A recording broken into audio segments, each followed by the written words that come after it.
لله وكفى والصلاة والسلام على سيد الرسل والصلاة والسلام على سيد الرسل وخاتم الأنبياء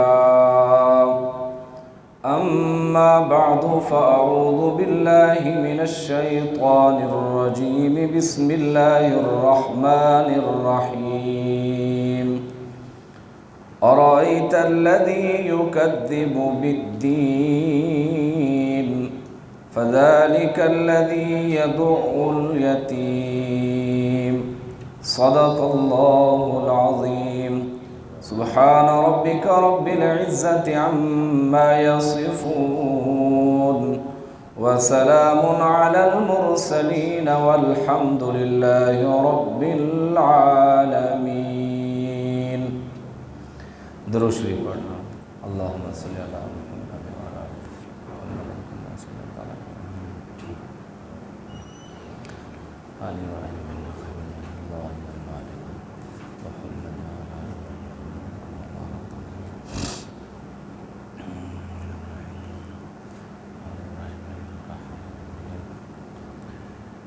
میرے انتہائی قابل احترام دوستوں، بزرگوں، عزیز ساتھیوں،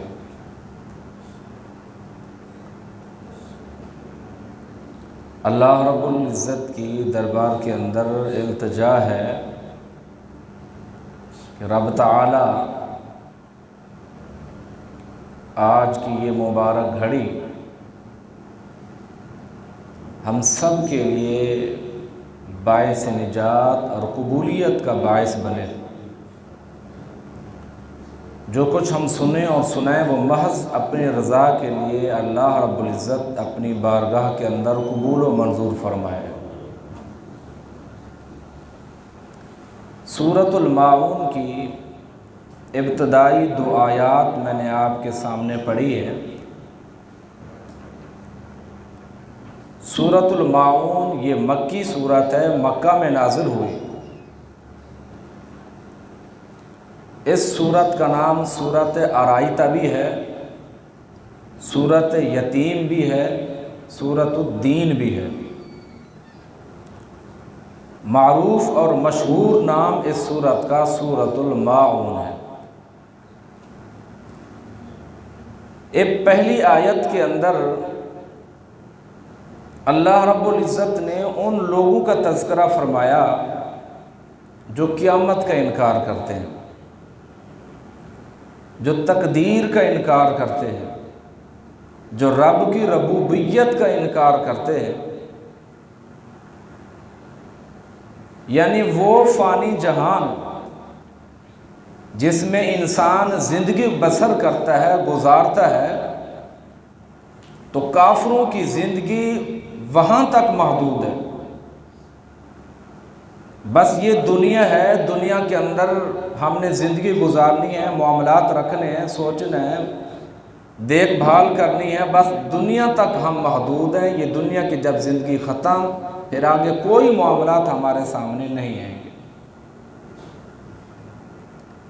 یعنی ان کے عقیدے اور ان کے نظریے یہ ہوتے ہیں، کوئی خدا نہیں ہے، کوئی ہم سے پوچھنے والا نہیں ہے، کوئی ہمارے معاملات کا نہ دخل اندازی کرنے والا نہیں ہے. یہ تکلیفوں کا آنا، دکھ کا آنا، درد کا آنا، یہ ساری کی ساری چیزیں خود بخود آٹومیٹک انسان کی طرف آتی ہیں. یعنی یہ وہ مذہب جسے دہریہ کہا جاتا ہے. تو اللہ رب العزت نے فرمایا ارأیت الذی یکذب بالدین، بھلا کیا دیکھا آپ نے اس شخص کو؟ تعجب بھرا یہ کلام ہے. اللہ کے نبی صلی اللہ تعالی وسلم کو خطاب کیا کہ فرمایا کہ ان لوگوں کا عقیدہ اور نظریہ دیکھیے، یکذب بالدین، جو جزا سزا کو جھٹلاتے ہیں، جو قیامت کا انکار کرتے ہیں کہ کوئی قیامت واقع نہیں ہوگی، بس دنیا کے اندر زندگی ختم، معاملات ختم. تو اللہ رب العزت نے ایک بہترین انداز میں پیارے پیغمبر علیہ الصلوۃ والسلام کو خطاب کیا، فرمایا میرے محبوب دیکھیں ان کا کیا معاملہ ہے، یکذب بالدین، قیامت کا انکار کرتے ہیں، قیامت کو جھٹلاتے ہیں، وہ حساب کتاب کے دن کو جھٹلاتے ہیں۔ اللہ اکبر۔ اس پہلی آیت کے حصے کے اندر منکرین قیامت کا تذکرہ، پھر آگے اللہ رب العزت نے فرمایا فَذَلِكَ الَّذِي يَدُعُّ الْيَتِيمَ، فرمایا یہ وہی شخص ہے جو دھکے دیتا ہے یتیم کو۔ یعنی کفار کا رویہ یہ ہوتا تھا، یتیم کے ساتھ وہ برا سلوک کرتے تھے، یتیم کے ساتھ اچھا سلوک نہیں کرتے تھے، یتیم کے ساتھ برائی والا معاملہ کرتے تھے۔ تو اللہ رب العزت نے ان کا تذکرہ کرتے ہوئے فرمایا کہ فَذَلِكَ الَّذِي يَدُعُّ الْيَتِيمَ، یہ وہی شخص ہے جو یتیم کو دھکے دیتا ہے۔ تو اللہ رب العزت نے منکرین قیامت کے بارے میں فرمایا، منافقین کے بارے میں فرمایا کہ منافق کا کام ہے، کافر کا یہ کام ہے کہ یتیم کی عزت نہیں کرتا۔ تو ہمارا اسلام اور ہمارا دین کیا کہتا ہے؟ پیارے پیغمبر امام الانبیاء حضرت محمد مصطفیٰ، سب درود پڑھیں صلی اللہ تعالی علیہ وسلم۔ اللہ کے محبوب پیغمبر صلی اللہ تعالی علیہ وسلم نے ارشاد فرمایا کہ یتیم کے اسلام کے اندر، دین کے اندر کتنی عزت رکھی ہے اللہ نے۔ فرمایا سب سے بہترین وہ گھرانہ ہے جو یتیم کے ساتھ اچھا سلوک کرتا ہے۔ پھر فرمایا بدترین گھرانہ وہ ہے جو یتیم کے ساتھ برا سلوک کرتا ہے۔ پھر اس کے بعد اللہ کے نبی صلی اللہ تعالی وسلم نے فرمایا میں اور یتیم کی کفالت کرنے والا شخص دن قیامت کے جنت میں ایسے ہوں گے جیسے یہ دو انگلیاں ملی ہوئی ہیں۔ یعنی اسلام تو یہ عزت دیتا ہے، دین تو یہ عزت دیتا ہے۔ تو فرمایا فَذَلِكَ الَّذِي يَدُعُّ الْيَتِيمَ، یہ کافروں کا رویہ جو یتیموں کے ساتھ برا سلوک کرتے ہیں۔ تو اسی وجہ سے اللہ رب العزت نے فرمایا فَذَلِكَ الَّذِي يَدُعُّ الْيَتِيمَ، یہ وہ لوگ ہیں جو یتیموں کو دھکے دیتے ہیں، جو یتیموں کو ستاتے ہیں۔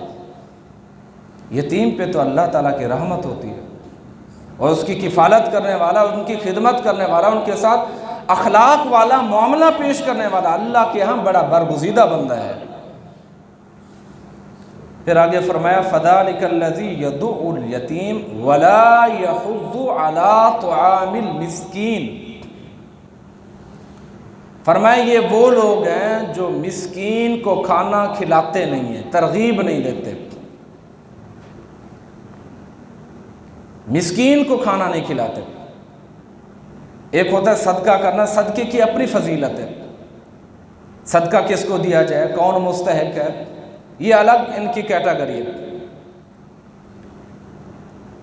تو مسکین کس کو کہتے ہیں؟ اللہ کے نبی صلی اللہ تعالی وسلم نے ارشاد فرمایا کہ مسکین وہ شخص ہے، مسکین وہ نہیں ہے جو دوسروں کے دروازوں کے اوپر آ کے خیرات مانگتا ہے، چند لقمے مل جاتے ہیں، چند پیسے مل جاتے ہیں، وہاں سے ہٹتا ہے، دوسرے کی طرف جاتا ہے، پھر تیسرے کی طرف جاتا ہے۔ فرمایا مسکین وہ نہیں ہے۔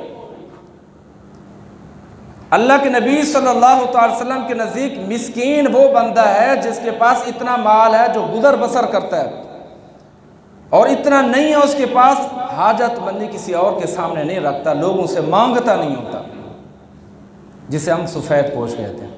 تو فرمایا اللہ کے نزدیک وہ مسکین بندہ ہے۔ وَلَا يَحُضُّ عَلَىٰ طَعَامِ الْمِسْكِينِ، تو اللہ رب العزت نے اس آیت کا تذکرہ کرتے ہوئے فرمایا کہ کافروں کا یہ رویہ ہوتا تھا، یتیم کے ساتھ برا سلوک کرتے تھے اور مسکینوں کو کھانا نہیں کھلاتے تھے۔ پھر آگے فرمایا فَوَيْلٌ لِّلْمُصَلِّينَ، فَوَيْلٌ لِّلْمُصَلِّينَ، کہ پس ایسے نمازیوں کے لیے تباہی ہے، ہلاکت ہے۔ یہ جملہ بڑا عجیب لگتا ہے، تعجب والا جملہ محسوس ہوتا ہے کہ کون سے نمازیوں کے لیے ہلاکت۔ خود مالک کی کائنات فرمایا فَوَيْلٌ لِّلْمُصَلِّينَ، کہ ایسے نمازیوں کے لیے تباہی ہے، ہلاکت ہے، بربادی ہے۔ پڑھتا نماز ہے پھر بھی ہلاکت۔ اللہ اکبر۔ علماء مفسرین نے اس کی تشریح کی ہے، تو اس سے مراد تو ایک یہ مفہوم ہو سکتا ہے کہ وہ بندہ جو کبھی نماز پڑھتا ہے کبھی نہیں پڑھتا، ایک یہ ہو۔ دوسرا وہ بندہ جو خشوع اور خضوع کے ساتھ نماز نہیں پڑھتا، بس آتا ہے مسجد کے اندر، جلدی جلدی نماز پڑھی، سجدہ، رکوع، یہ ساری چیزیں خشوع خضوع کے ساتھ، یعنی تعدیل ارکان کا خیال نہیں رکھتا، اس سے یہ مراد ہو سکتا ہے۔ تیسرا وہ بندہ فویل للمصلین کا مستحق، وہ بندہ جو نماز تو پڑھتا ہے لیکن تاخیر سے پڑھتا ہے، بیٹھا رہتا ہے، عین موقع پہ پہنچتا ہے نماز کے وقت، یعنی جب تھوڑا سا ٹائم رہتا ہے تو مالک کائنات نے ایسے لوگوں کے بارے میں فرمایا فویل للمصلین، ایسے نمازوں کے لیے تباہی ہے، بربادی ہے، ہلاکت ہے۔ پھر فرمایا الذین هم عن صلاتهم ساہون، کہ وہ نمازی، وہ لوگ جو اپنی نمازوں کے اندر غفلت سے کام لیتے ہیں، نماز تو پڑھتے لیکن خشوع خضوع نہیں ہوتا، نماز تو پڑھتے مگر ریاکاری ہوتی ہے، نماز تو پڑھتے مگر رب کی رضا مقصود نہیں ہوتی، لوگوں کا دکھلاوا ہوتا ہے۔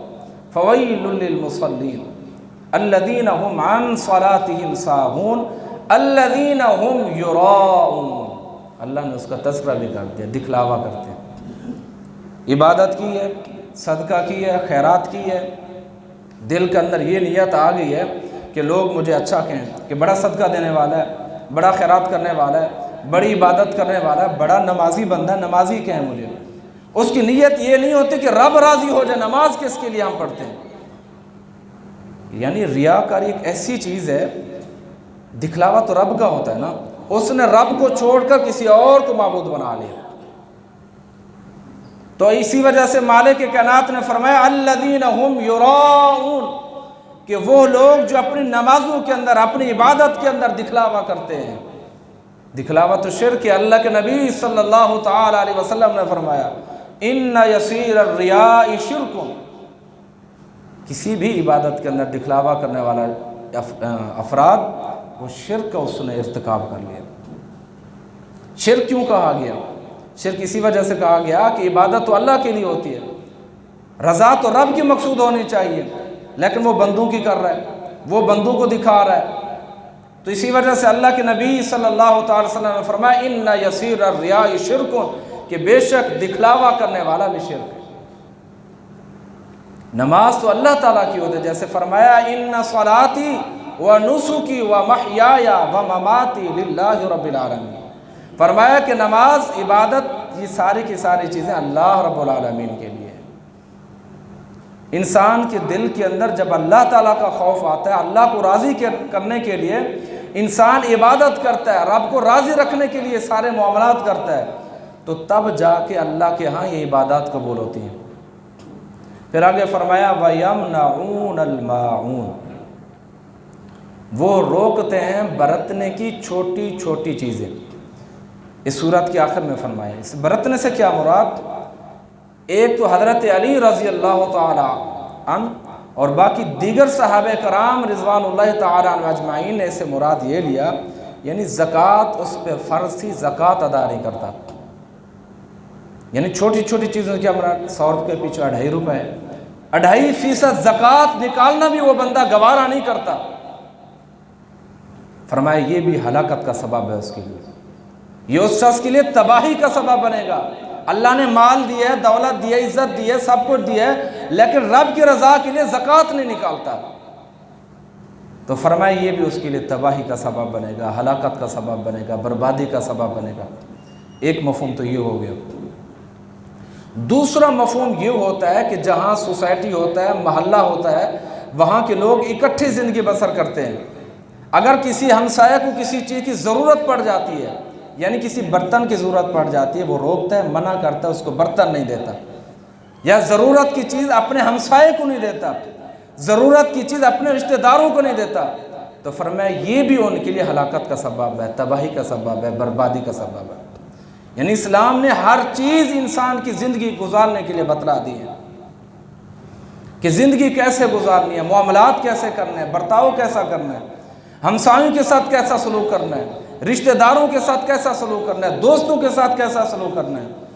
تو اللہ رب العزت نے تو ساری کی ساری چیزیں یہ بتلائی ہیں، تو اسی وجہ سے فرمایا فَوَيْلٌ لِّلْمُصَلِّينَ الَّذِينَ هُمْ عَنْ صَلَاتِهِمْ سَاهُونَ الَّذِينَ هُمْ يُرَاءُونَ وَيَمْنَعُونَ الْمَاعُونَ، فرمایا کامیاب ترین شخص وہ ہے جو اللہ اور اللہ کے رسول صلی اللہ تعالی وسلم کے طریقوں پر اپنی زندگی گزارتا ہے، عمل کرتا ہے، لوگوں کو سمجھاتا ہے، اسی نہج کے اوپر اپنی زندگی گزار کر رب کے حضور پیش ہوتا ہے، فرمایا وہ دنیا کا کامیاب ترین انسان ہے۔ اللہ تعالیٰ سے دعا ہے کہ اللہ تعالیٰ ہم سب کو قرآن و سنت کے مطابق عمل کرنے کی توفیق عطا فرمائے۔ وآخر دعوانا ان الحمد